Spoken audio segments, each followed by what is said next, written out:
All right, welcome folks. And today I am joined by Leslie Frost and John in Thailand. Leslie, I believe, is in Denmark or some undisclosed location in Europe. And Yes. I am coming to you from the sunny climes of northern Wisconsin. And today I wanted to talk a bit about the world of government crackdowns on encryption and web servers and all this stuff that's going on for basically if you're posting something online, they're making it so the spying, it seems to me that the government is trying to turn around their illegal spying to make us, the people that they're spying on, the victims, the people that are the criminals by changing the laws to suit them. And I'm not real happy about it. In fact, I'm pissed. And I know Leslie feels the same way. And we were just talking a little bit before we came on and talking about this crackdown on encryption in the UK that David Cameron came out talking about. And John had told me that originally they had tried to come through with this and they were calling it the snooper laws or whatever, so they could snoop on people. And then Obama came out right afterwards, and that was the next day after David Cameron had came out and said that they wanted to crack down on the encryption and stuff and make anything illegal that government couldn't snoop on. Obama jumped on the bandwagon and he wanted to get in on that. And now the European Union and everybody wants to do that. And oh, we're joined by Michael Freeman too now. And he had internet problems this morning, so he had to go to Dunkin' Donuts, I believe. And he's joining us from a donut shop. Actually, no. Dunkin' Donuts didn't work out. It was a little too loud, so I'm at a bar. Oh, well, Good. So we just started. Improv, so. baby. Oh, more people coming. Good. All right. What do we have here? Oh, Roman Sale. Oh. Hey, Roman. Okay, so Leslie, what do you think about this? It seems terrible to me that, they're just really turning the screws and trying to make everything illegal, that these government people should be the ones being prosecuted for this, if anything, and not people that are posting links on a website. I mean, even if a person did believe in intellectual property, it's not something that they don't even have the actual files on the websites that they have. It's just a link. Go ahead, Leslie. Yeah, I mean the whole like first of all, like there's so many cases going on right now that are extremely problematic because you have Russ Ulbricht, who's being charged for basically just having a website where other people were doing something that was illegal, and he's being charged for that. And now you have right after the Paris attacks, David Cameron came out and he said that he wanted to make these laws to make encryption illegal, but not even just the fact that if you have encryption on any kind of drive or on your phone, that would make it illegal. And so people just shot him down. Every comment thread you saw on any article about it was just go fuck yourself, whatever. It's everyone was really negative about it, and so everyone was thinking, yeah, he's just an idiot, he's never gonna get that passed. Then he goes to the U.S., has a chit chat with Obama, who initially didn't really want to do anything about this. A couple of days goes by, suddenly Obama's on the fucking he's on it. And I don't know what just happened. I was pretty much yeah, that's never gonna happen. And now I don't know, I haven't I just literally heard about the fact that they sort of apparently thought that now they're going to make this law, like pass this law. And I don't know what the situation is in Europe. Like, I'm assuming that the UK wouldn't just pass this kind of law on its own, because they must know that businesses would just get up and leave really fast, because they don't want to be having any kind of business in a country where they can't sort of have their own communication without anyone snooping on it. So I'm assuming that they wouldn't actually go and pass it unless the rest of Europe is in on it. And like, I can't even imagine that they would, but they probably would. And it's a very dire situation. I don't feel safe, basically, because how am I supposed to protect myself? Yeah. Well, they'll definitely pass it, I think. Well, it looks to me like in the United States they're going to try and do it through the FCC and not even make it laws. It's going to be regulations. And that's what the whole net neutrality thing seemed to be for me. It was a Trojan horse to put the internet in the United States in the hands of the Federal Communications Consortium, or whatever the hell that is, the FCC, and make it so everything was controlled by regulations and not actual law even, which regulations, all they got to do is have some yahoos in an office building say, okay, this is the law now, basically, and you don't even have to have a vote or any of the pomp and circumstance bullcrap that they have going on in Congress.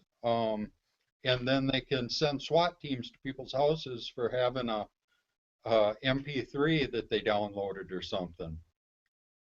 Hey Roman, how's it going? It's all right. How's it going with you guys? Can you hear me Good. well? Yeah. Mm-hmm. You got an opinion on this? What do you think about this encryption crackdown? Yeah, they've been knocking on the door for a long time now. I think it's kind of ridiculous that they have to say, you know, our law enforcement's depending on it, like they can't do old-fashioned detective work anymore.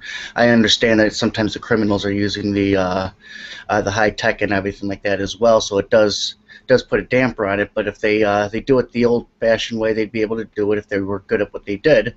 And it would help them with more than just reasonable doubt anyway at this point.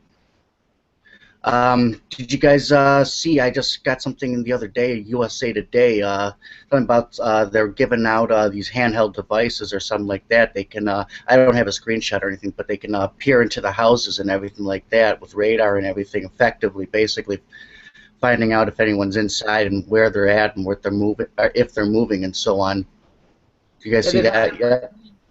They've had them for 3 years and no one knew about it, right? Yeah, they've been handing them out, and no one's been really publicly saying that we have those out there.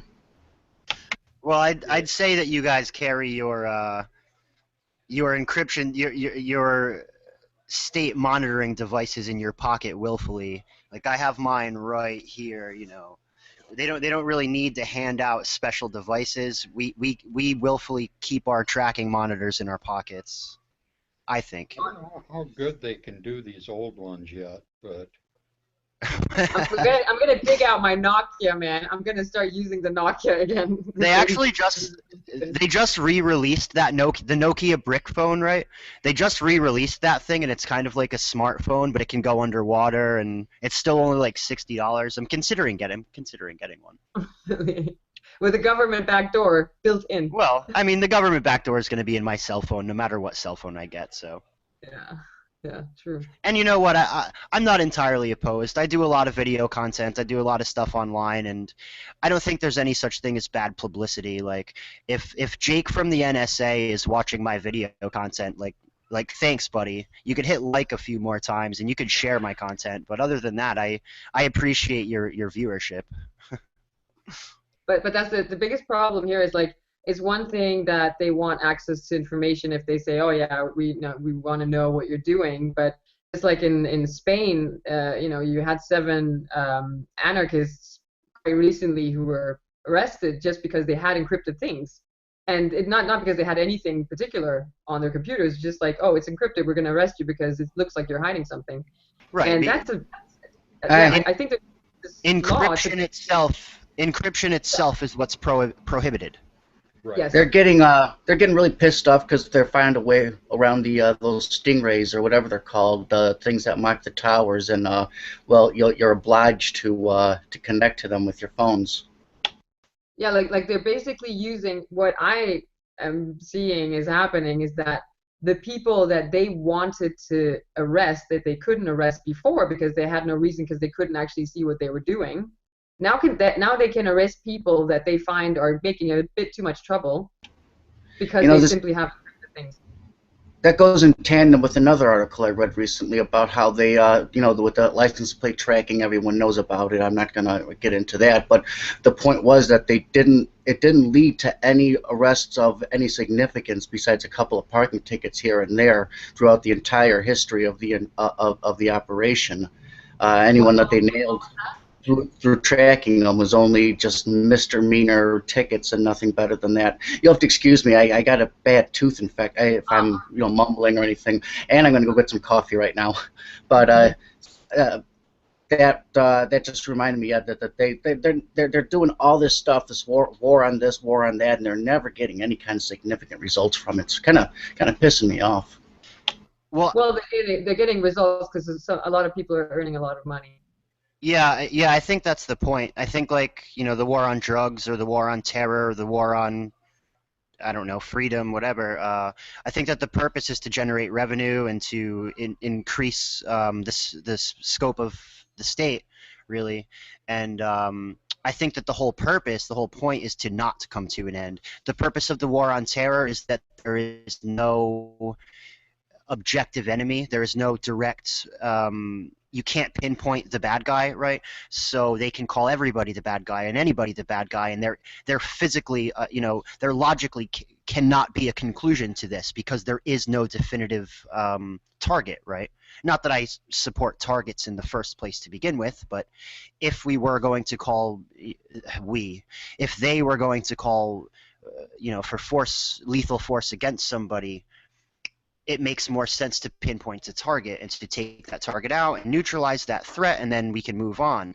But these conflicts and legalities that are perpetuating have no target, and that's the fucking point. It is an endless scheme, endless Ponzi scheme of revenue, and I'd say they're doing a goddamn good job of that. The fact that they are able to continue this, let's just say it started on 9/11. I'd make the argument of probably 1982 myself, but let's say it started on 9/11. We're talking about 14 years of perpetual war with no end in sight, and there's no way to end it. So, I give kudos to the state for doing a really good job.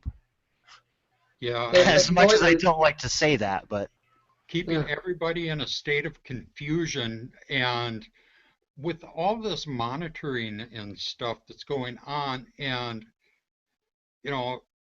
it's got this chilling effect on people where I know people that are afraid to type stuff on Facebook or voice their opinions in public because they are afraid that somebody will say something to other people, even though what they're talking about isn't illegal or immoral.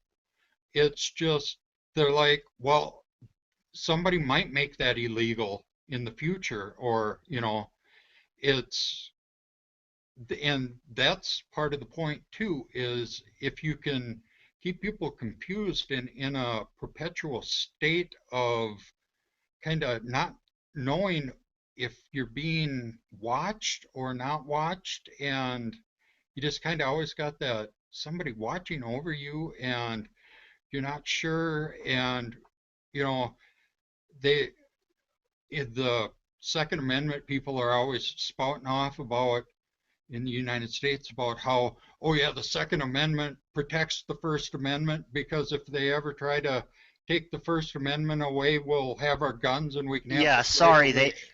sorry they already took both. Yeah, and I'm like, no, we have our guns.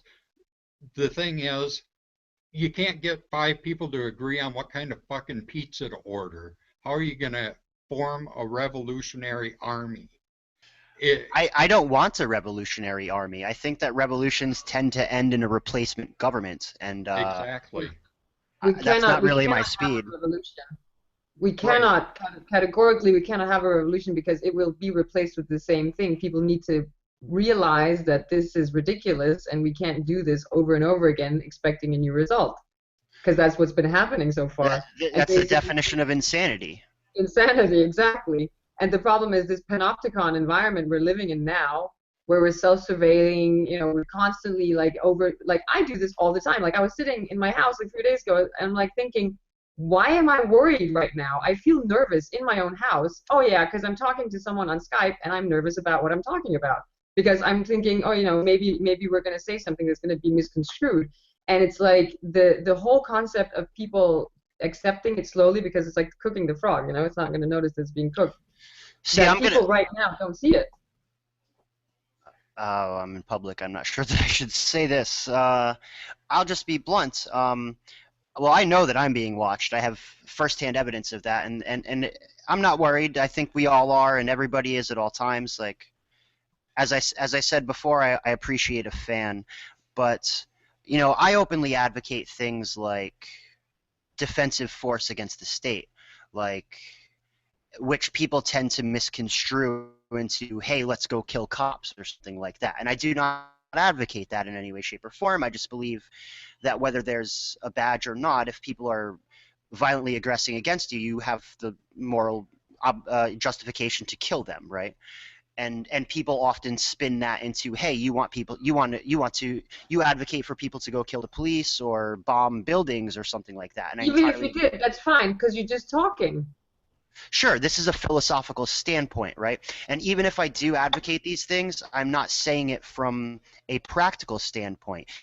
Even if it is morally justified, you are likely to get killed and probably, be counterproductive to the freedom movement, right? You're not going to reduce government by attacking it. That's just going to give them justification to increase and exponentiate their scope, right? Real quick, like in Chicago, how it's now something, I don't know the news about it, about filming cops is a felony or something in some search situations. I don't know. I don't remember how it's gone. No, that was debunked. It's not entirely true. Cool. They're trying to pass legislation, and unfortunately, I think it will come to happen where holding police accountable with a video camera will become illegal in the entire country. But we're not there yet. Just the fact that this is happening, like having a law like this being passed, that is an act of war against people, individuals, and yeah, but all laws, every single law is an act of violence against people. Yeah, every for law. Crimes. Constant, yeah.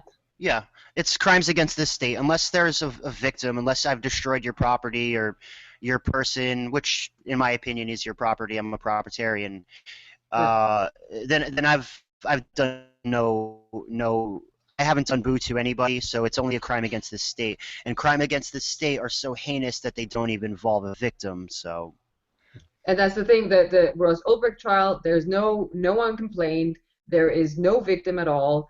The Barrett trial as well, it's like it was specified 48 months of the 63 that he got was for only threatening an FBI agent.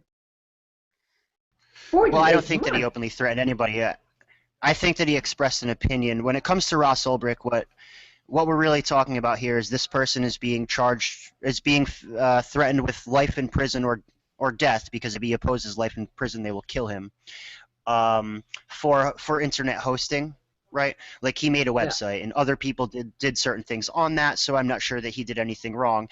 And I'm going to paraphrase Free Talk Live right now. I'm a big listener. I'm an amplifier. So either Ross Ulbricht is wrongfully accused, or he made the black market a safer place. In either case, he's a fucking hero. Yeah. I think. Absolutely. He's a hero, and seriously, the whole case everything has been stacked against him. They're not allowed to talk about his personal views. They're not allowed to talk about his philosophy, his libertarianism. Until the Friday before the trial, this real trial, I suppose, because he's been in and out of court the whole time. But on the Friday before this was the first time that they let him, view his accusers, view the people who were going to be on trial against him, the witnesses on the opposition. And so what we're talking, and he's in a jail cell while this is happening. So what we're talking about is he gets 3 days to cross-examine his witnesses. And Who are the witnesses? fuck if I know. Is someone turned against him? I'm sorry. The witnesses are just going to be the state. It's going to be, the state's going to witness against him. That's how it goes. Oh, Well, no, there are witnesses. I'm not sure of the names. Well, I mean, I'm sorry, I meant complaining against him. I thought that was kind of what we were talking about, but I kind of got lost there. Like I said, I got this. I met it up. Sorry. Hey, man, I'm drinking a beer and I'm stoned out of my goddamn mind. It's all good. What gets me most about that case is, okay, it was the FBI originally. These servers weren't even in the fucking United States. They were in Iceland. Since when the hell does the FBI have jurisdiction in Iceland? It is on record in this court case that the deposition of the searching of these networks was illegitimate and warrants were not provided, and this was an illegal seizure, to put it into fucking legal terms, right? And the judge is not deeming that admissible. They're still applying that to the court case knowingly that it was an unlawful appropriation to begin with. So this is a shifty case, man. This is scary stuff for free people like us, as we were just talking about internet freedoms. And this dude's going to jail. I'm sorry he's not going to win. He's going to go to jail for the rest of his life, and I would be very surprised for him to not be dead in the next 15 years. For people like us who do, cryptocurrencies and internet freedoms, this is a fucking turning point, I think. Yeah, it's a fucking witch hunt. This stuff reminds me of the Spanish Inquisitions. They're pulling people out. And yeah, it's the fucking Sedition Act, dude. Yeah, it's just complete ridiculous stuff. And I mean, anybody with any sort of common sense can see that these things are not crimes or immoral. They're just trying to do something. It'd be like me going out and shoveling snow and somebody arresting me and trying to prosecute me for it. It'd be like you going and selling a cigarette to your neighbor for 50 cents. Yeah, but I mean, this stuff seems ridiculous to me as me shoveling snow and getting arrested for it. I mean, it's any natural. victimless crime. It's like, I don't even understand how there is any law that is a victimless crime. Like the word itself, like the term itself, it makes no sense if there's no victim. I understand why. And Jamie, I'd like to point out, like, it's actually a little bit different than you plowing snow, right? In this case, you would have created a network of people who plow snow, and you kind of just sit back and let them provide services, right? So it's even less than you directly providing the service without the state's third-party intervention to, extort your guys' money or whatever. It's less than that. Like, you set up a network where other people plow snow, and then you get charged because they plow snow because the state wasn't able to extort 40% of their capital. So, I know we're all saying a lot of things, and don't call me ignorant here, because I'm not suggesting that nobody's doing anything at all. I'm not saying that at all, but we're doing a lot of talking right now. What are we doing about this exactly? Shit. You're right. You're right. You are so right. We have to do something. We have to do something, actually. Because you're right. Well, what can be done? I do lots of things. You know, the things, and right now we're raising awareness. That's one thing we're doing right now. At least if, you know, we can get people to watch and listen to what we're saying and to believe us. You know, for the record, I consider myself a skeptic. You know, I think the moon landing happened. I don't believe in any planets called whatever, but I do believe we're being watched. You know, You don't have to believe that you're being watched. It is factual. You are being watched. well, yeah, but you know, to say it in a public, you know, in the most public way I can, what we're, you know, and there's websites, you know, we're doing some things, but I just don't know what's, you know, activism, I guess. I don't know. I do. The thing I would really want is to see some of the people that are working in law enforcement and military start to wake up a little bit and be like, what am I doing? I'm fighting the people I'm supposed to be protecting. That's what I really want. I want police officers to start waking up a little bit. I think but then you got Ramon then, because they just bask in the power. Yeah, I think if you want the military and the police to wake up, you're going to end up having a really, really bad time. I am a veteran. I've served in served. I've been expeditionary. I've been to combat a few times, and I woke up eventually. So I think there is a big possibility for veterans after the fact. You know, you have movements like Iraq Veterans Against the War, etc. And Ron Paul really appealed to veterans when he failed to bring freedom to the world, right? What kind of, you can touch into this, what you're talking about, what kind of, I don't want to call it brainwashing, but what do they do in a 1984 sense to make the veterans complacent? Sure. I mean, I just have a one-word answer for you: dehumanization. Really, like your enemy is not a human; they are a degenerate and against the bastion of freedom and democracy and all this fucking garbage. It's just nonsense. And if you buy into it, you're as much of an idiot as I was. But what I do want to point on is you guys are saying, like, all we do is sit behind the computers and talk about it, and it's great to spread the message, but I can't speak for anybody else. And Jamie and I were talking about this earlier, and I understand his situation, right? But I do this shit every day. I am fucking... I like to think I am changing this shit, man. The best way to end this state is to operate outside of it. You just need to act as if it doesn't exist, because it does not. It is simply a human construct. It only exists in your fucking head. Show me the government. Hand me the fucking government. Show me it. You cannot do it. There are buildings, there are militaries, there are people, but that's all it is. It's a fucking idea. So the best thing that you can do, and what I do, is to operate outside of it. Trade freely, use alternative currencies like gold or silver or bitcoins, or fucking trade weed or beers or services, ideas, constructs, whatever it is. Like, do that, do this, spread the message, awaken as many people as you can.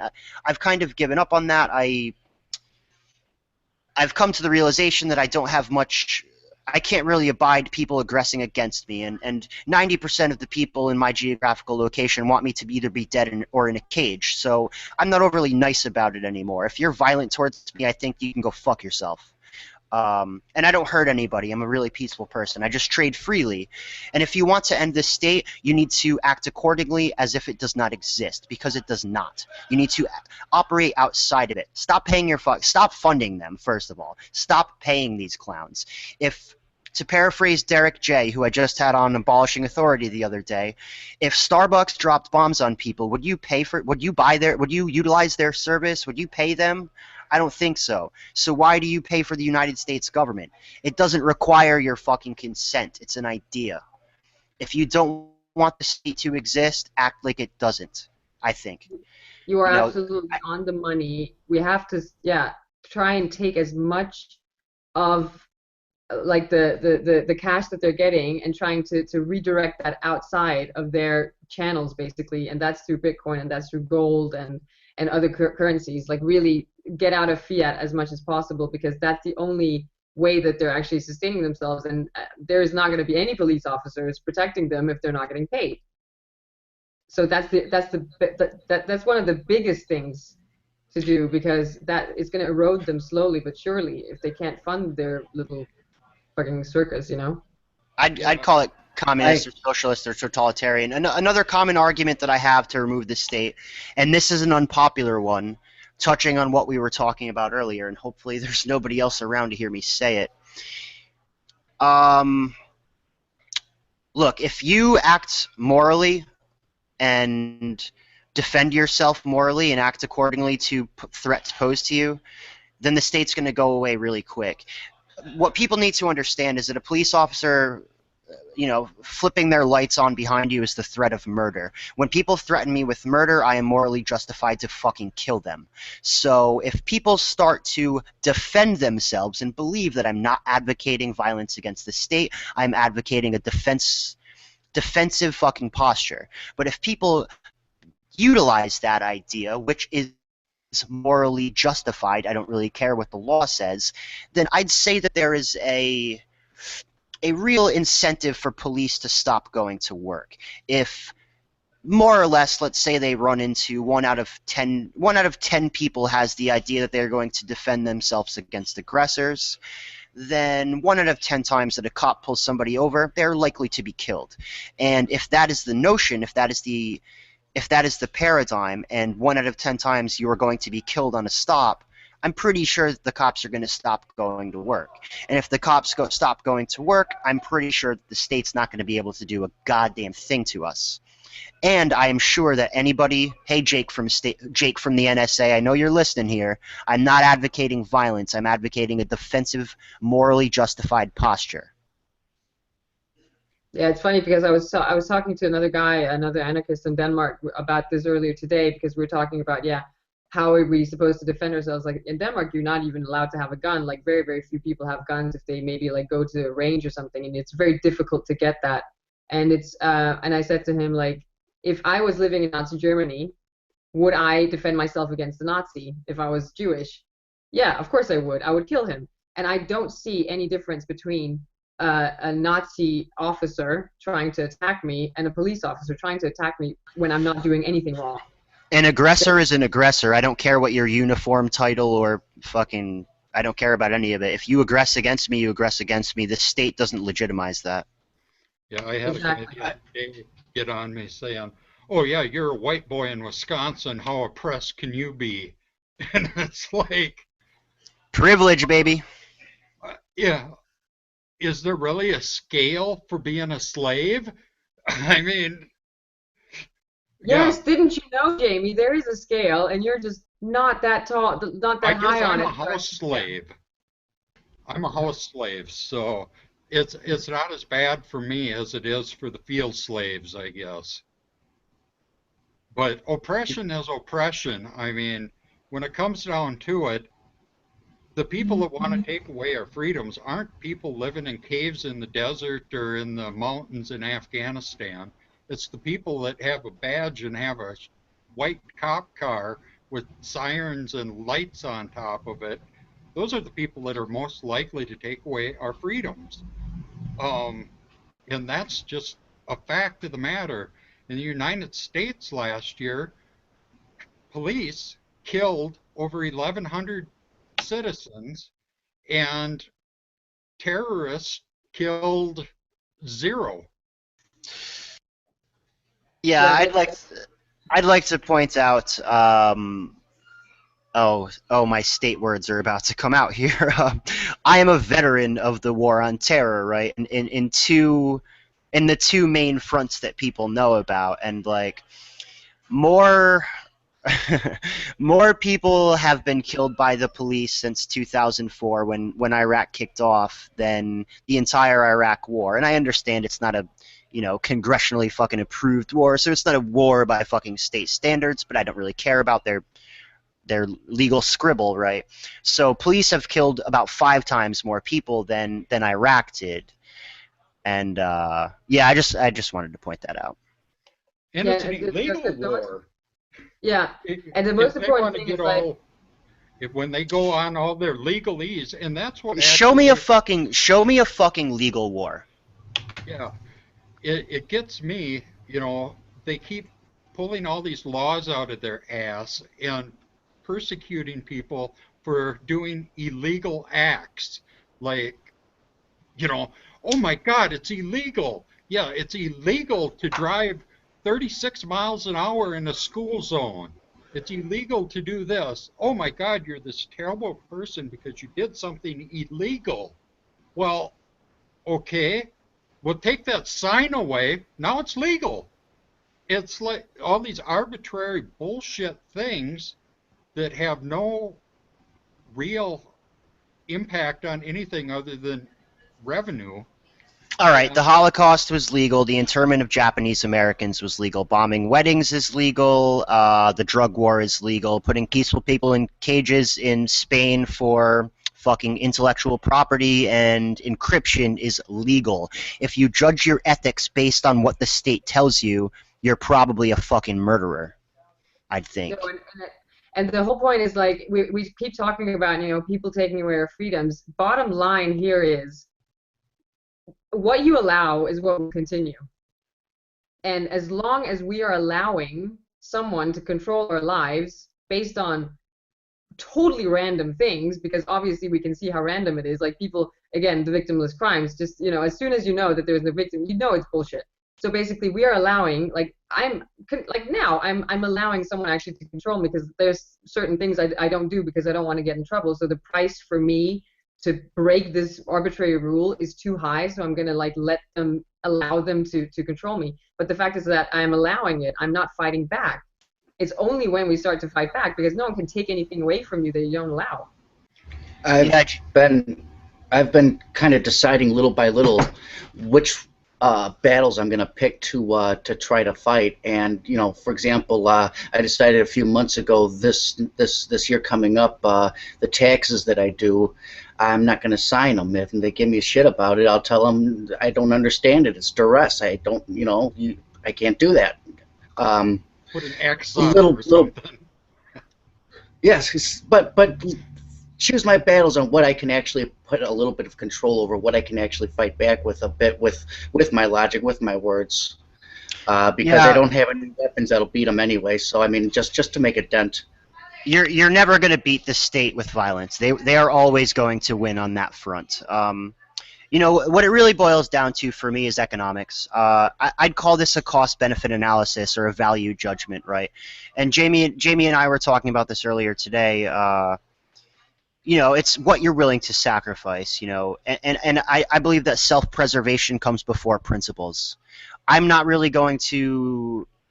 I don't know if I'm probably going to go smoke weed in public, like right after this, go do some cannabis outreach, right? And if a cop tries to punch me in the face and steal my shit and put me in handcuffs, I'm probably going to let him accost me, because if I defend myself, which I am morally justified to kill him in that instance, if I do, I'm going to be dead or black bagged, and I'm not really willing to trade, death for a fucking 3 hours in the police station or a weekend in jail or whatever it is. This is a subjective preference.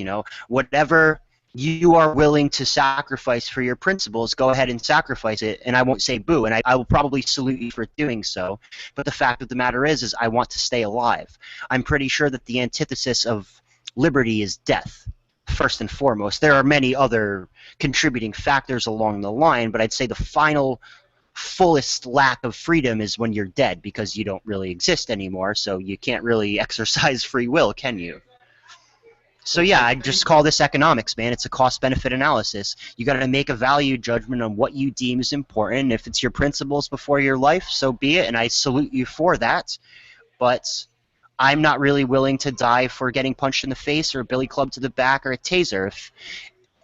If it's 10 years or something that I'm facing, yeah, maybe I'll go out in some gun smoke, but a lot it's of our just laws too are because of that removed balance reward thing, where you always hear status saying, when you bring up the argument that, well, taxes are theft or whatever, and then you tell them, well, if I don't pay my taxes, cops will come to my house with guns and kill me. And they say, oh, it'll never come to that.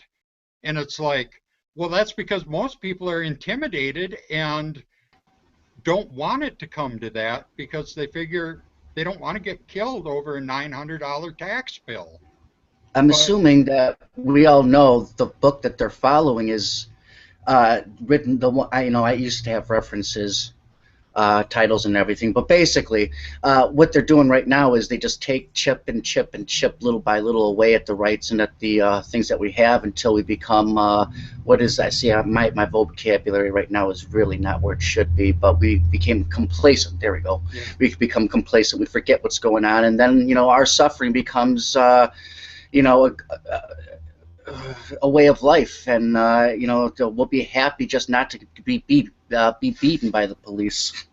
But Who that's how it is is now. That's the problem. That's exactly how it is now, that we're sacrificing freedom of movement and doing certain things because, we are basically saying, I don't want to, die because I stole a pack of chewing, or not just stole a pack of chewing, like smoke some weed. I don't want to die because I smoked a joint, so I'm going to go to jail for 5 days or whatever. And this is happening right now. So I'm thinking, like, personally, when do you reach the limit of saying, I will actually fight for this joint, because if I don't do that, then next day they're gonna take even more of my freedom. At some point, you just have yeah. to say no. Right, and as I said, that's a cost-benefit analysis. That's a subjective value judgment. Everybody Right. has their line, you know. I was just My going to li- say, I don't know where my line is, but there's a line somewhere in the dirt I where if they do. cross it, Yeah. I do know where my line is. My line is about the 10-year mark. If I'm 27 years old, I'm not going to jail until I'm 37. I'm not. So if I'm under the impression that I'm looking at 10 plus years, I will fight that with my life, you know. I think that if it's less than that, I might play the game and go through the system, maybe do some time in jail. It wouldn't be my first time. I'm not, jail's just like a summer camp that you can't leave. It's not that big, this big scary thing. It's not that big of a deal, No, but aside from it's confinement. filled with peaceful people that didn't do Yeah, anything. exactly. There's the occasional raper or murderer or fucking, I don't know, armed thug or whatever. But yeah, like I am paraphrasing my numbers here, but I'm pretty sure that it's 98% of the prison population in at least the United States is for victimless crimes, things like marijuana or distributing methamphetamine or fucking trading outside. More or less, I'd say 90% of them are there for trading outside of the arm of the state. I'm from And the dairy state, so we got a lot of raw So they're milk basically sympathetic sellers. people. Yeah. Mm. Yeah, they They're send basically nice people. people. Yeah. Yeah, they send fucking SWAT teams to people's houses, farms here for selling milk that hasn't been pasteurized. That came straight here from a too, cow. I actually have this cool, and I'm not scared, Jake from the NSA. Come on, man, come over to my house. Let's shoot this shit. Let's see what's up. Have a beer with me, dude. I have this whole like black market ring with my buddy John, like who lives in Connecticut. I'm in Rhode Island. Raw milk is illegal here, and that's cool. I don't care. I like to break the law, so I don't know. Maybe I'm cool with that. I don't know. And every few months he'll like bring me over raw milk, and we have this whole system where I return the bottles, and we have this network going, and it's kind of pathetic that I need to utilize. To be quite honest, I need to utilize A black market fucking to get milk. yeah, like I need to utilize cabals and like third parties and break the state's understanding of legality in order to drink a fucking beverage, man. Yeah, that I didn't even know what they were talking about when they started talking about raw milk here. I mean, milk from a cow, to me, I grew up around farms and stuff. That was just fucking milk.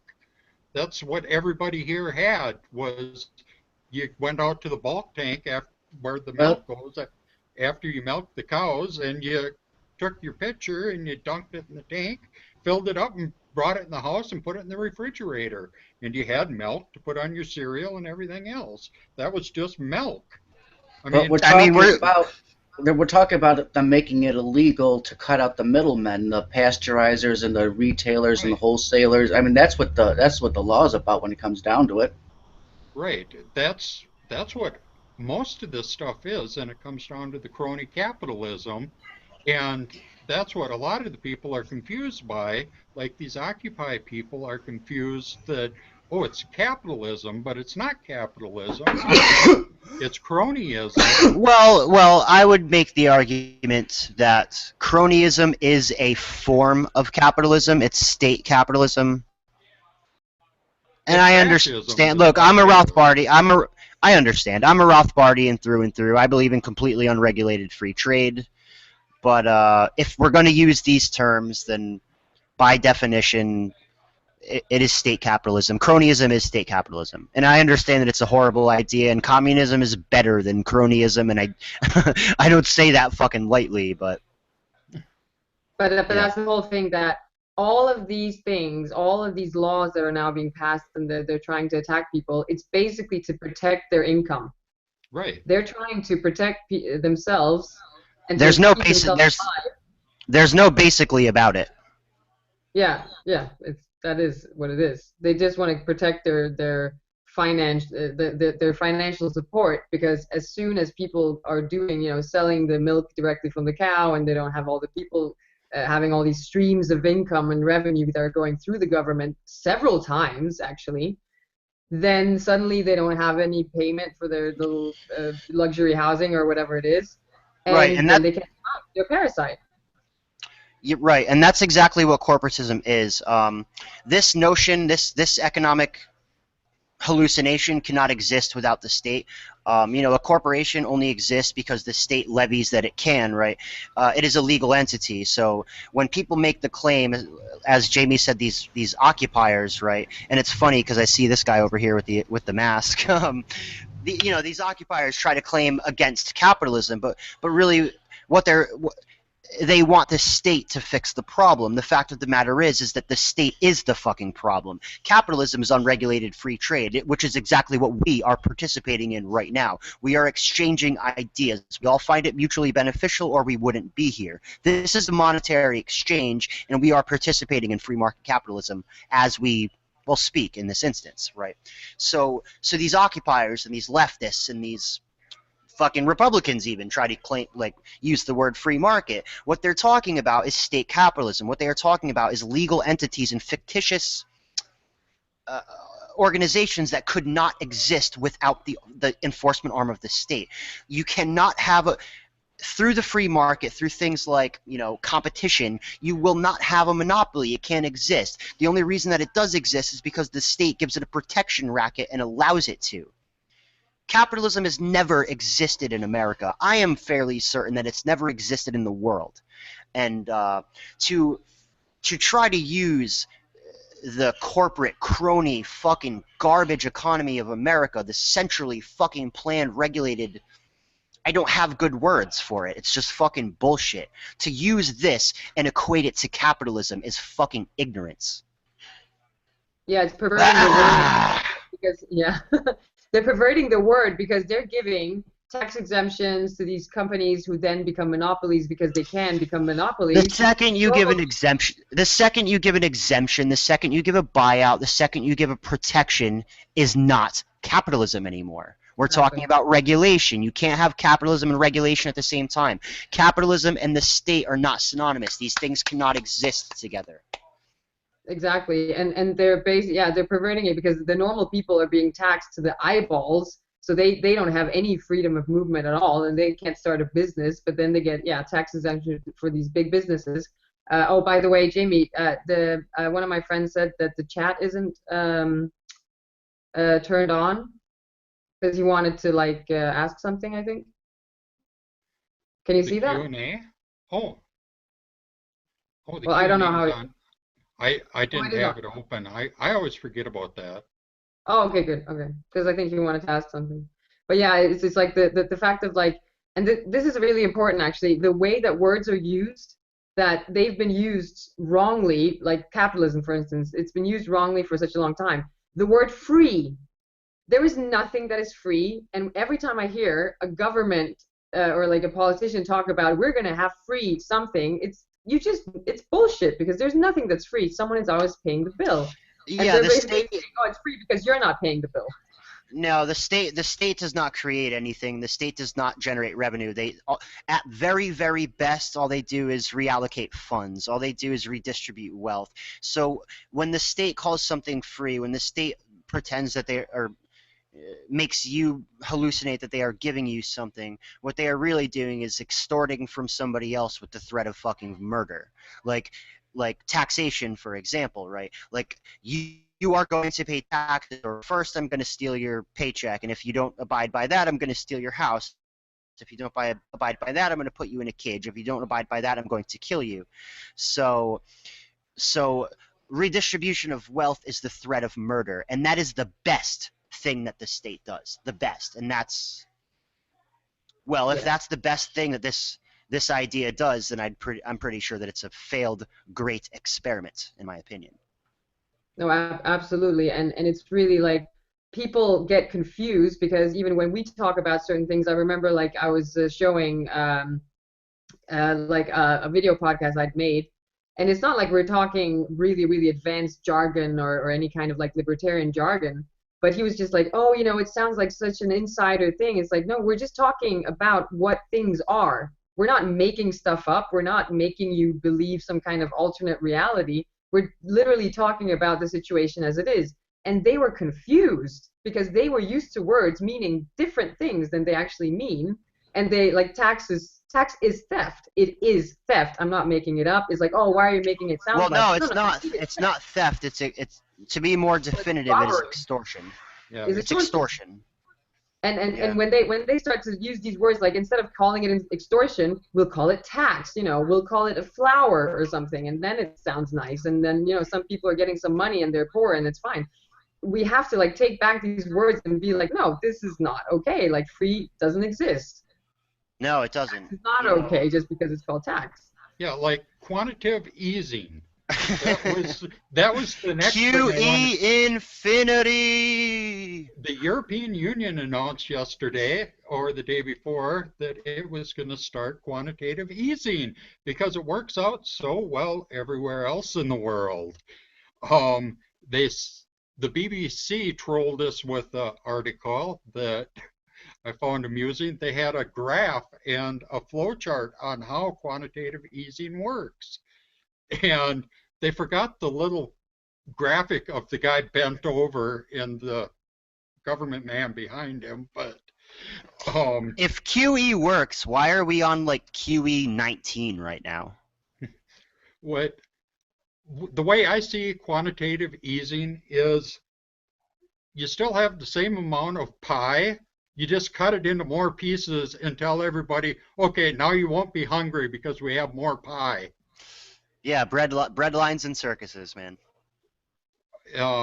That's all quantitative easing is. And if anybody thinks that you can have more to eat because you cut a pie into more pieces, they're a fucking retard. Yeah, from what I understand, quantitative easing to mean is a furthering of the protection racket of corporations. Like, it sounds kind of good to the average idiot who doesn't understand economics, right?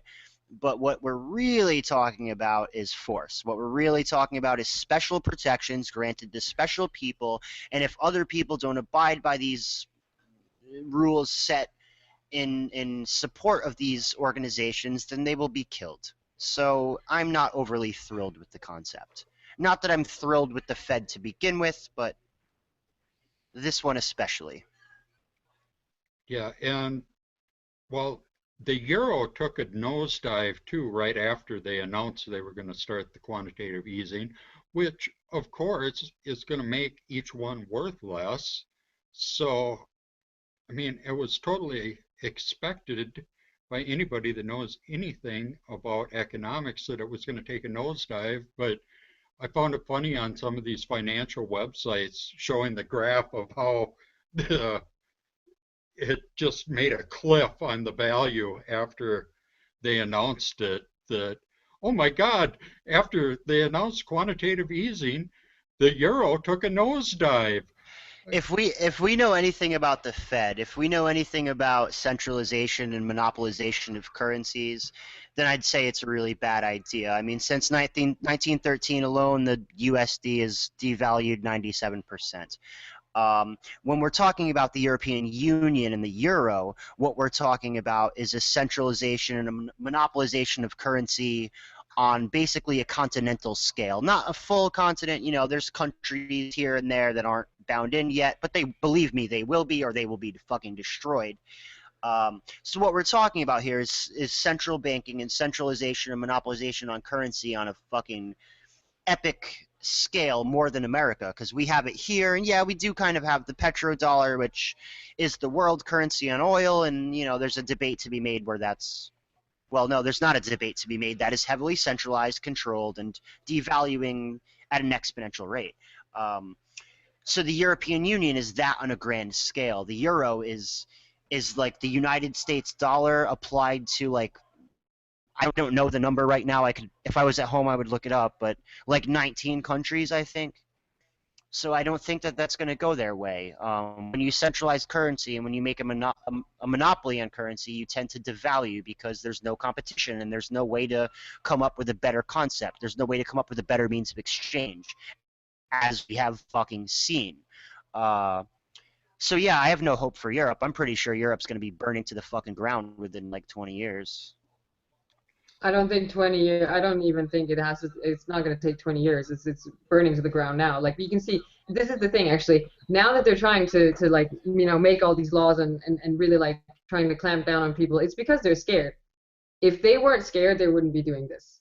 So this is actually a good thing, like in the sense that they must be seeing that there is a change, that they, if they sort of let it, you know, step back and just let it happen, they know that they would die. They wouldn't be able to survive during these changes. So there is some kind of hope in the sense that we are doing something at least that's threatening their position. I think they're and at this point, like we just have to keep going. They're crumbling under their own weight too. I mean, a Ponzi scheme can only go on so long, and it's just catching up with itself. And they're grasping at straws now. I mean, right, the whole thing in Cyprus with, you know, they taking 30% of people's bank accounts when they had over 100,000 euros or whatever they had in there. Now everybody around the world said, hey, that's a great idea. We're going to write that right in our fucking laws. We're going to just say, hey, that shit, we're going to write that in the law. We're going to just automatically say, we're not even going to debate about that. We're going to, if we have any financial troubles, we're going to just take it right out of people's bank accounts. They did it in the United States, Canada, Australia has it written into their law now. So all these countries are set up to have these bail-ins, which is straight theft out of people's bank accounts. And also, yeah, the whole corruption thing, because it's like Denmark was named the least corrupt country in the world. But the problem with Denmark is they just make the corrupt stuff legal. They just make that law. Of course, it's not corrupt. Everything looks fine on paper. Yeah. That's how Chicago dropped their crime rate. They reclassified all their crimes. What we're fucking talking about here is Keynesian goddamn economics, man. You just make this shit up as you go. You make it all okay because you said it's okay, and it's not a bad thing because you give it I don't know, fucking permission, right? Yep. The poverty line. Oh, we have too many poor people. We're just gonna lower the poverty line so there's not that many poor people. Yep. Yeah, exactly. And I don't believe in these. I don't believe in these fucking concepts of poverty lines. That's not a real thing, I think. It's just made up. It's made up as they go along. When it comes to economics, unless you're talking about Austrian economics and you're being consistent in your principles, it's all fucking garbage. It's all extortion. It's all theft. It's all violence. The only way that you can promote economics in a non-violent fashion is Austrian. The only way that you can promote non-violent economics is through agorism. That's it. If you are utilizing state capitalism, if you are utilizing state-protected government rackets, then you are participating in hurting you, me, Leslie, Jamie, fucking Roman, all of us, right? You are threatening us with death, is what you are doing when you utilize the protection racket of the economy. So I call that illegitimate. I think that force is illegitimate 100% of the time. Whether it's econ or fucking philosophy, I don't really care.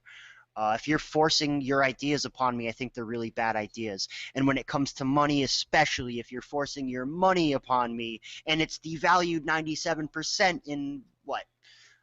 Well, over 100 years, like 102 years, then, well, then I call you a fucking scumbag, to be quite honest. And I don't have a much better way to put that. If you invoke violence against me, I don't have much of a fucking incentive to be nice to you. And that goes to every form of status that exists, whether it's econ, religion, I don't really care.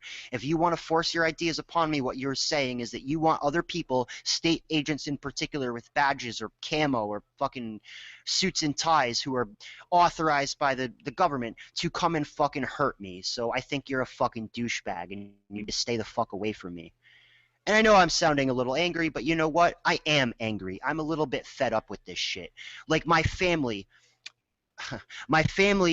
as well. These people support the state before they support me. Maybe because I smoke marijuana, maybe because I sell things that they disagree with or trade in ways that they don't approve of or fucking, you know, I don't really care what fashion it's in. These people support the state, and they're not going to do it themselves. You know, they're not going to come point guns at me and steal my stuff themselves. They're too weak to do that, as is every nationalist. But what they're really saying here is that they love the government more than they love me, and they're perfectly okay with violence being invoked upon me because I, for example, light a flower on fire. If that is your stance, if you feel that way about me, then I think you need to go fuck yourself. Exactly. Sorry to be so angry. Sorry to be so angry, but I am. You should. We are fucking angry, and I am angry as well. And it's like we really forget that it is a religion. It's not just like this. Yeah, we're talking about concepts. It's a religion for people, and they cannot disassociate themselves. They don't like. It's kind of like with Jehovah's Witnesses. You know, they cut. You know, they just cut that person out of their community, and it's like, bye. We're not going to talk to you anymore if you just leave. That's the same thing. You just said, I'm out of the community. I'm not a Jehovah's Witness anymore. Well, son, we can't talk to you then because you're not part of our club. Sweet. Fucking clubs are garbage. Yeah, exactly. Oh, come on. But yeah, I think Welcome to it's Anarchy Club. No, I'm not in your anarchy club, guy. I'm in my fucking anarchy club. Population 1. Exactly. Michael Freestan is what's coming. Fuck your Ancapistan. Well, yeah, now I saw today, I posted a link earlier, my county, the sheriff is going around conscribing people off the street to be on jury duty. Apparently, they didn't think ahead to have people for jury, so my sheriff, who I did not vote for because I don't vote, is going around getting people off the street and apparently kidnapping them to go be jurors. What the fuck? So, how does that even work? Fortunately, I made it down to the gas station and back to get myself some pop before the show, but I posted a link on Twitter and on Facebook before the show to this. They're like, well, yeah, people are getting taken off the street now to go do jury duty. The sheriff was ordered by the court to go get them. I'm sorry, but I just don't see that as that big of a deal. Like, if the worst thing to this state is force people to have the opportunity for jury nullification, which is kind of a fantasy anyways, but if the worst thing that the state does is force people to judge other people, then, you know, I wouldn't even have that much of a problem. I don't have a problem with that. Scheme, I don't fucking care about that. I don't care about I would gladly do jury duty. See, I won't myself. I just have a problem with being shanghaied off the street. What was he threatening them with if they didn't go, though? Jail. Well, no, there's a process there. Like, exactly what was were they being threatened with? It's going to start with something smaller than jail. Like, the dude's not just going to roll down the street and be like, yo, if you don't come to fucking court and play jury duty, you're going to jail. It's not going to, as fucked as the state is, they can't do it that way. But it's kind of like with taxes, they don't put you in jail immediately, but if you don't pay your taxes, they're going to come to your house with guns eventually. Right, exactly. It's an escalation. Like, it is the threat of murder, but it's only the threat of murder after certain steps are, walked on. Like it's going to start with a letter in the mail, and then something with your mic. It's like, is the cable is caught or something? Yeah, it's buzzing. It's like scratching or something. Yeah. Can you hear it? I think it's done now. Oh, okay, good. Yeah. So have you guys figured out yet that power seems to be the end and not the means? Well, for the state, I guess, or power, just sustaining themselves, that's it. So survival is the end. Power is the means to survival. That's what they're using. I mean, they have to somehow find a sustainable living, and they don't have that now. They've never had that, and it was going to fuck up at some point. And now we're reaching the climax, basically, and they can't continue like they used to because we have the internet now. We have decentralized peer-to-peer networks. We can communicate through encrypted network as well. No, I think it's fine now.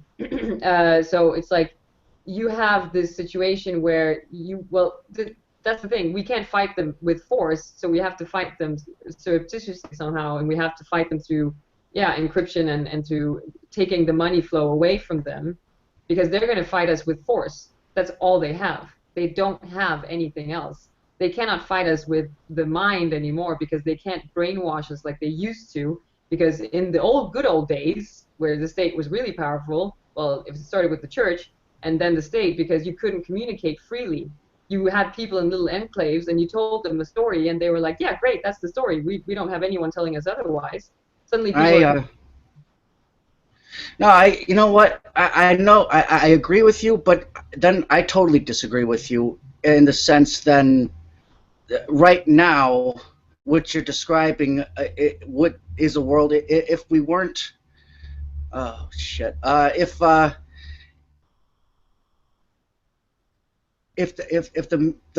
power, I'm sorry, I'm really loopy right now.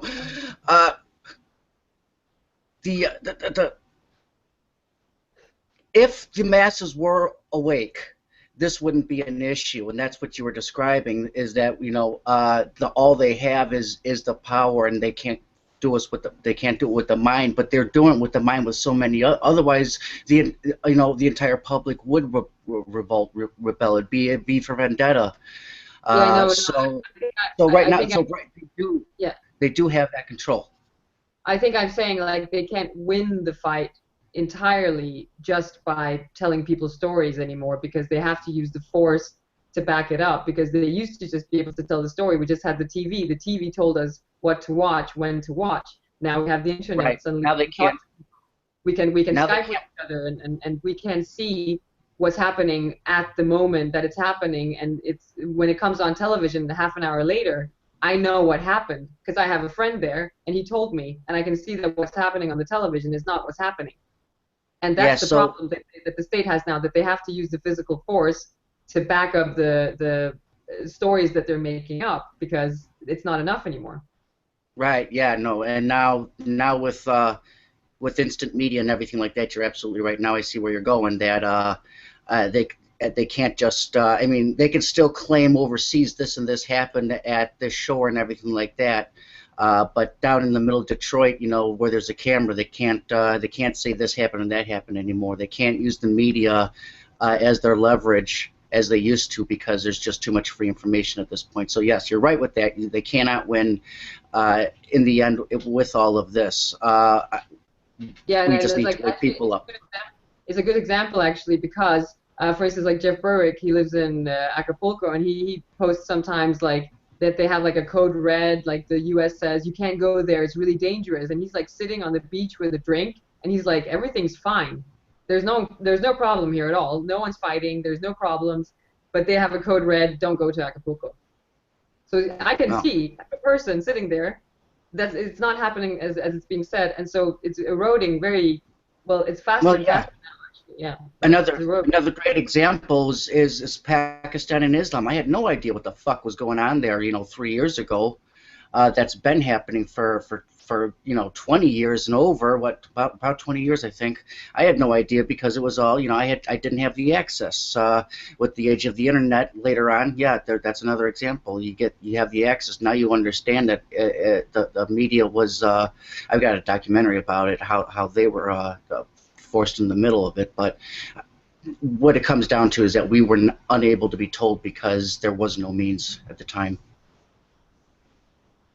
Yeah, and this is our weapon. This is our biggest weapon of all. I've been watching the China demonstrations too with you guys.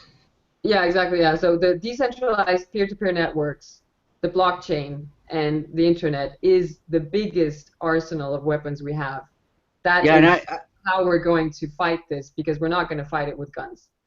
and Bitcoin be Bitcoin, fuck Bitcoin and fuck Bitcoin, whatever, blockchain, that's what matters. If the Bitcoin doesn't work out, I don't give a flying fuck. I'm holding on to it. Maybe I lose some money, but that blockchain, that's what we got to keep. We got to hold on to. That's the technology that's going to change everything. Exactly. The blockchain is exactly, and it was never really meant. And when you read the Satoshi white paper, he doesn't really mention the currency there. I think he mentions it once or twice. And what he's actually talking about is that this gives you a platform where you can do things that the government used to be able to have monopoly over. Suddenly, I can make a contract. I don't need the government anymore. I can do direct transactions with another person. I don't need a middleman. I don't need someone to take my money. The money flow has to go through this person who's going to take a cut of it. No, I can just go to a person, make a contract. We're fine. No problem. Yeah, even when he defined the Bitcoin, he didn't even use any kind of value or anything. He just said we define it as a hash. Yeah, yeah, because it's mathematical. Like the math of it is so perfect in the sense that you are creating. It's an open market. It's a free market, and you are creating the value through the transactions you're making. And really, like I really hope that people are starting to understand that it is the key to actually eroding the power that they have right now. And I think that's part of why we're seeing this crackdown on the internet and freedom of speech and stuff is, it's kind of full circle to what we started talking about is this flow of information. They're trying to put this Pandora back in the box. And it's, I think it is Pandora's box and it's been opened. They aren't going to put it back in the box. I'm 45 years old. I grew up without the internet, and seeing the internet now and seeing the younger people that are coming out of high school that I talk to, they know most of this stuff is just bullshit that they're being told. And they're like, that doesn't, 2 and 2 doesn't add up, or, 1 and 2 doesn't add up to be 5 like they're telling me in school. This shit doesn't make sense that they're telling us, and they're figuring out that they're being lied to. So I have a lot of hope in that. I have, this is actually really good that you mentioned it, because I talked to a Danish teacher about a week ago, and I was actually asking him, he's teaching, I think it's like 11, 12-year-olds, and I was asking him, what are these kids like? Like, do they actually ask questions? He's like, yes, they do. They ask questions all the time. They are so like they're really, really questioning everything that's happening around them, and even the teachers are actually more and more awake. Like they're not just teaching them whatever the school says. Like they're actually like he's an anarchist himself, and I really it gave me so much hope, because I was really scared that they're just going to be trundled through this Prussian school system again, and it's just going to be the same thing over again. But they are really, really awake, much more than I think. Well, definitely much more than I was at that point. I only recently, when I passed 30, really realized what was going on. You have mic problems, Mike? Oh, we can't hear you, Mike. Can you hear us? He can hear us. I think he's having problems with his cord again. Okay, but maybe but we could wrap up now, and I just hope I'm just happy that we came on today and we sort of started talking about it, because I really hope that it's going to spark some debate on the internet, and just have people talk about this more and more, because this is fucking bullshit, man. Yeah, this has been bothering me, for quite a while, and I just wanted to get on and have a discussion, an open discussion about it, and you know, let people Yeah, know like that they're it's an act of war. Like what they did, if they passed this law of making encryption itself illegal, it's an act of war. You it, you are basically telling people that they are not allowed to have privacy. yeah, they might. It's like coming to everybody's house and taking their doors off and their curtains off and everything, and making you stand out in the street and take your showers. It's Yeah. it's the equivalent of making you stand naked everywhere and saying if you got nothing to hide, you got nothing to, or if you're not doing nothing wrong, you got nothing to hide. You might as well stand there buck ass naked, tell Mm. everybody your password to your bank account, and And we have nothing to hide, and that's the point. What we are doing, we are good people. I don't hurt anyone. I don't harm anyone. I don't do anything immoral to anyone. I don't force anyone to do anything. And I don't have anything to hide. The only thing I have to hide is because they're punishing people for things that are not wrong. right. And I think that's the main point that I wanted to bring across is they're trying to make these illegal things bad and making the term illegal and immoral. They're two vastly different things. And, you know, everybody knows that killing somebody is bad. I think we all agree that self-defense is justified. Um, but just going out and murdering somebody is bad. We don't need a fucking law to tell us that not to go kill people because we know that's wrong.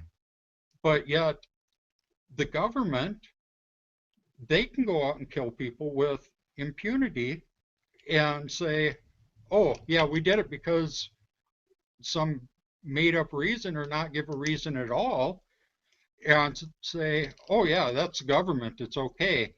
And you have this change in morality as soon as something becomes government.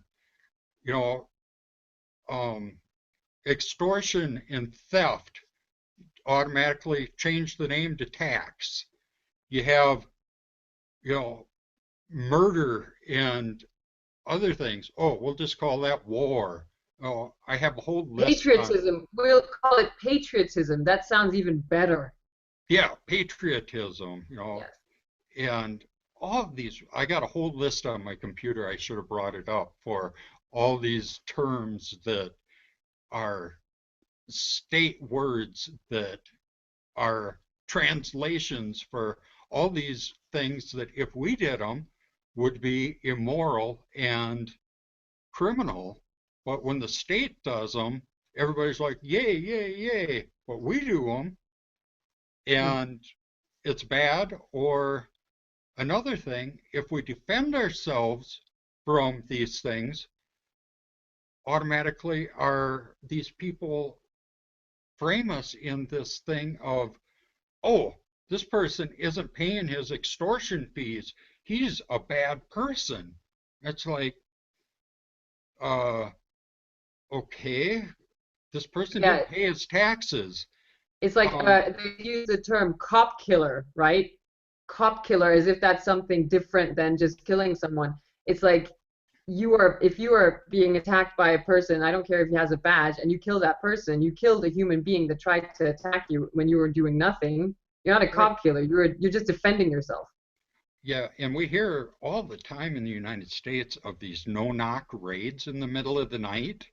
And they happen, there was one, 15 miles away from my house where after the fact, they went in this guy's house at 2 o'clock in the morning and murdered him. And What? Why? after the fact, they said that they had a anonymous tip that he was selling meth. And What the fuck? and we hear this shit all the time in the United States where they're going in and just killing these people over anonymous tips. or they say that's why they did it, was an anonymous tip. But since the entire country is pretty much brainwashed that the police can do no wrong, they're like, oh yeah, well, he was selling meth. And it's like, no, they had an anonymous tip he was selling meth. And even if he was, so fucking what? It was a mutual exchange between adults for something. Obviously, he had something he wanted to sell, and somebody had something that they wanted to buy. Yeah, and Um, they're making it illegal to have voluntary transaction, and then they're forcing you to have involuntary transactions, like with the taxes. It's right. insanity. And and so they just go in and execute this guy during the middle of the night while he's sleeping and over this. And there was another case where the the local news station posted on Facebook, police want your help in apprehending this guy driving this car. He's suspected of being chased. The next day, I saw on the news station, police caught this suspect that was suspected of being chased, and they showed a picture of the car just riddled with bullet holes, and they executed him. And it's like, this this is America, where we're supposed to be this land of freedom over here. And I live in a pretty rural area of the country, and they're running around just fucking executing people. And all this guy did was apparently didn't stop when the police put on his lights. And there was another one just a week ago where they chased a guy down for not stopping when the police turned on his lights and executed him. Um, That's insane. That's insane. Like, you are not like, it's like we have in Denmark, like, okay, so we're not like shooting people here in that way, but there is a guy who was filming the police in this free area, like free area. It's like Christiania, where they sell weed, and the police are already always there doing raids, and like just up in people's faces all the time, like making mhm. trouble. And so this journalist, he started like filming them, and he started writing about them. They came to his house in the middle of the night with machine guns, and they took away his computer and everything. Just took it away, basically.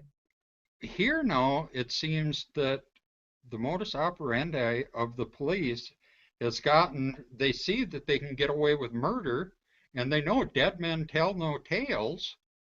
So even for a traffic ticket, they'll just fucking kill somebody if there's any hint of resistance. And that's what, I mean, I'm just fucking outraged by it. I mean, Yeah. for you, you can buy a gun legally, right? Oh, I got a good dozen guns here. I mean, Yep, yeah, because anyone that has any opportunity to get something to protect themselves with should absolutely do that, like now. and see, that's another thing that they'll do. I mean, it's common here where I live for people to have, a dozen guns for somebody to have in their house isn't uncommon. But every time they do these no-knock raids and stuff, they put on the news story, they found a cache of weapons in their house and say, he had 12 guns and he had so many bullets and he had this. And they make it, the news report makes it sound like they were, had this big, like they were planning this big revolt or something. But everybody has that here. So it'd be like, oh yeah, he had 6 spoons and 4 knives in his kitchen. It's a totally arbitrary thing to put in there, but it makes the story sound so much scarier, and especially to people that don't live in the area when they read that. Like, I could. It's exactly, it's a good example of what we're talking about, that what the truth is, right? You see Mhm. on television that they're telling a story. It's not true. But now at least we have this avenue. We can talk about it. You're telling people now, don't believe what you're seeing on television because it's basically just like misconstruing the truth completely. And hopefully this is going to help people wake up a little bit. Yeah, I mean, I had posted on Twitter one day a picture of a pile of guns that I had laying on my couch downstairs. Because one of our viewers in Scotland had asked about it, and I'm like, yeah, I just have this pile of rifles that are just laying on my couch because I don't have like a gun cabinet or anything like that. I just have this couch down in my basement that they happen to be on at the moment. But there's a rifle range 8 miles away from my house that I go out and I shoot at a lot, and I'll just grab whatever gun I want to shoot that day or whatever, and some bullets, and I'll just throw it in the car and drive out there and do my shooting and come home. But Yeah, and they're making it sound like these people, yeah, that they're doing something wrong. But yeah, I mean, yeah, we can let's wrap up, and yeah, I'm really happy that we had this talk. I'm really happy that you asked to do this today. It's really important, and I think yeah, we should really like mention this issue as much as we can wherever we go, because it's really important that people wake up and see this is happening now. Like it's really important to keep on top of what development there is with the laws. Are they going to be implemented? You know, what's going to happen? So yeah. yeah, and if they're not even laws, if they push them through some agency or committee or something and just make them into regulations, um, It's that's just as what bad. that's Yeah. worse because then you don't know what they are, and they can say, "Oh yeah, there was this regulation," and you're like, "How the hell am I supposed to know what all these regulations are?" Well, ignorance of the law is no excuse, they always say. Yeah. So, Well, in Denmark, ignorance of the law is fine if you're a police officer, then you get off scot-free. yeah, that's fine in the United States too, but it's not Yeah, fine for the citizens. Okay, exactly. well, we lost our other two Yeah, they. hosts, but we're going on an hour and a half here. I want to thank Yeah. Leslee for joining me, and I guess we'll call this show When the Bit Hits the Fan. We'll revive that name from when I had it before. And thanks, Leslee, for joining me, and thank you all for watching.